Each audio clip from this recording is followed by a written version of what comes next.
उभाटा गटाच्या सुषमा अंधारे आहेत. त्या म्हणतात की हे भाजप सरकार म्हणजे मुनीम सरकार आहे. तुम्ही युती सरकार आहे, सगळी आहे, सरकारमध्ये बसलेली सगळी मुनीम आहात.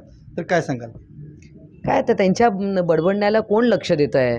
कसं आहे की मुळात म्हणजे पक्ष बांधणीकडे त्यांनी लक्ष दिलं पाहिजे आणि अशी काहीतरी वायफळ बडबड करायची आणि सवंग प्रसिद्धी मिळते, तुम्ही कशाला डोकवत बसता?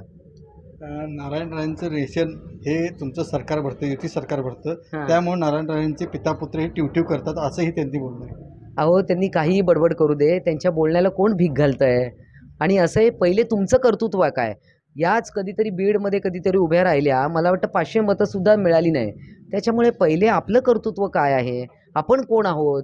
आपण कुठून कधीतरी एक डिपॉझिट पण तुमचं जप्त झालं. 500 मतं मिळवणाऱ्यांनी अशी बडबड करणं शोभत नाही. या होत्या मनीषा कायंदे आपल्यावर बोलण्यासाठी. अमरसिंह पाटील, जय महाराष्ट्र, कोल्हापूर.